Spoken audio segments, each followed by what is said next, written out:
இரண்யாசுரன் என்ற அசுரன் பூமியை கடலுக்கு அடியில் மறைத்து வைத்தான். அதை மீட்பதற்காகவே மகாவிஷ்ணு வராக அவதாரம் எடுத்தார்.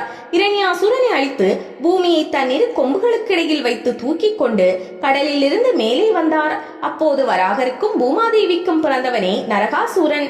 பிரம்மாவிடமிருந்து பல வரங்களை பெற்ற நரகாசூரன் தன் தாயாலேயே அழிவு வர வேண்டும் என்ற வரத்தையும் பெற்றிருந்தான். அந்த வரத்தால் தனக்கு அழிவே இல்லை என்று நரகாசூரன் நம்பினான்.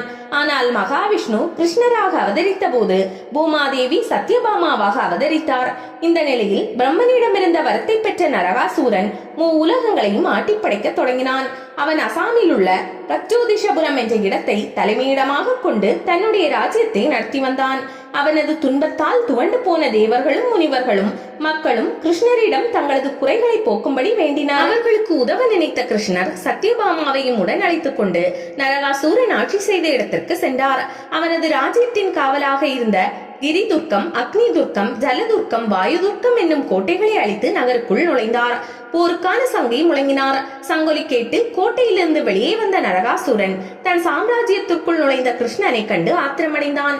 அவருடன் போரிட்டான். அப்போது நரகாசூரன் மீது அம்பு ஒன்றால் தாக்கப்பட்டது போல நடித்து தேரில் சாய்ந்து விழுந்தார் கிருஷ்ணர். இதனால் ஆத்திரமடைந்த சத்யபாமா தன்னுடைய கணவருக்காக நரகாசூரனுடன் போரிட்டு அவனை வதம் செய்தாள். நரகாசூரன் பெற்ற வரத்தின்படியே தன் தாயின் கரத்தாலேயே அழிவை சந்தித்தான். இந்த கதையில் 4 கோட்டைகளை உடைத்தறிந்து 5வது கட்டமாக நரகாசூரனின் நகருக்குள் கிருஷ்ணன் நுழைந்ததாக சொல்லப்படுகிறது. இது பஞ்சபூதங்களாலான நமது உடலின் உள்ளே புகுந்து தீயவற்றை விலக்கி நமக்கு இறைவன் அருள்பாலிப்பதை உணர்த்துகிறது. இதில் கிரி துர்க்கம் நிலத்தையும், அக்னி துர்க்கம் நெருப்பையும், ஜலதுர்க்கம் நீரையும், வாயு துர்க்கம் காற்றையும் குறிப்பதாகும். பஞ்சபூதங்களில் 4 இங்கு கூறப்பட்டுள்ளதால் 5வதான ஆகாயமும் சேர்ந்தே வரும். நரகாசூரனை வதம் செய்த பின்னர் பூமாதேவியின் அம்சமான சத்யபாமாவுக்கு மகனை இழந்த துக்கம் ஏற்பட்டது. அதே நேரம் மகன் இறந்தது தன் ஒருத்திக்கான துக்கம் மட்டுமே. ஆனால் அவனுடைய இறப்பு மக்களுக்கான மகிழ்ச்சி என்பதை புரிந்து மனதை தேற்றினாள். இருந்தாலும் அவள் கண்ணனிடம், என் மகனை இழந்த துக்கம் எனக்கு இருந்தாலும் உலக மக்களுக்கு எந்தவித துக்கமும் இருக்கக்கூடாது. அன்று எல்லோரும் கங்கா ஸ்நானம் செய்து புத்தாடை உடுத்தி விருந்து உண்டு மகிழ்ச்சியாக இருக்க வேண்டும், அதற்கு அருள் புரிய வேண்டும் என்று வேண்டினாள். அதன்படியே தீபாவளி பண்டிகையின் போது அனைவரும் எண்ணெய் தேய்த்து நீராடி புத்தாடை அணிந்து பட்டாசு வெடித்து மகிழ்ச்சியை வெளிப்படுத்துகின்றனர். தீபாவளி அன்று சூரிய உதயத்திற்கு 3.25 நாளிகைக்கு முன்பாக எழுந்து நீராட வேண்டும். அதிகாலையில் நீர் குளிர்ச்சியாக இருக்கும் என்பதால் தீபாவளி தினத்தில் மட்டும் வெந்நீரில் நீராடலாம் என்று சொல்லப்பட்டது.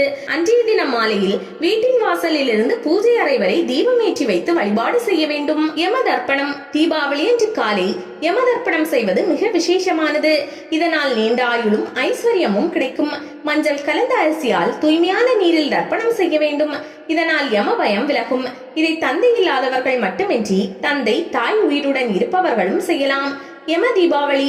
தீபாவளிக்கு முன்தினமான திரையோதசி திதியை யம தீபாவளி என்று போற்றுகிறார்கள். இந்த நாளில் வீட்டில் எத்தனை நபர்கள் இருக்கிறார்களோ அந்த எண்ணிக்கையின் அளவில் வீட்டின் பூஜை அறையில் தீபங்கள் ஏற்றி வைத்து வழிபாடு செய்ய வேண்டும். அதோடு யம தீபதானமும் வழங்கலாம். அது என்ன யம தீபதானம் என்கிறீர்களா? அதாவது பித்தளை குத்து விளக்கு அல்லது வெள்ளி குத்து விளக்கில் தீபம் ஏற்றி அந்த தீபம் ஏற்றிய குத்து விளக்குகளை யாருக்காவது தானமாக அளிக்க வேண்டும். இவ்வாறு செய்வதால் நீண்ட ஆயுள் கிடைக்கும். யமனும் யமுனையும். ஐப்பசி மாத அமாவாசைக்கு பின் வளர்முறை துதி திதி சிறப்புக்குரியது. ஏனெனில் ஒருமுறை இந்த திதியின் தினத்தில் யமதர்மன் தன்னுடைய சகோதரியான யமுனையின் வீட்டில் விருந்து சாப்பிட சென்றார். விருந்து சாப்பிட்டு முடித்ததும் தன் சகோதரிக்கு மஞ்சள், குங்குமம், ரவிக்கை, வளையல், கண்ணாடி போன்ற மங்கள பொருட்களை வழங்கினார். அப்போது யமுனை ஐப்பசி வளர்முறை துதி திதி அன்று சகோதரிகளின் வீட்டில் விருந்து சாப்பிடும் சகோதரர்களுக்கு நீண்ட ஆயுள் கிடைக்க வேண்டும் என்ற வரத்தை யமதர்மனிடமிருந்து பெற்றார். அதன்படி இந்த சம்பிரதாயத்தை கடைபிடிக்கும் பெண்களின் சகோதரர்களுக்கு நீண்ட ஆயுள் கிடைக்கப்பெறும்.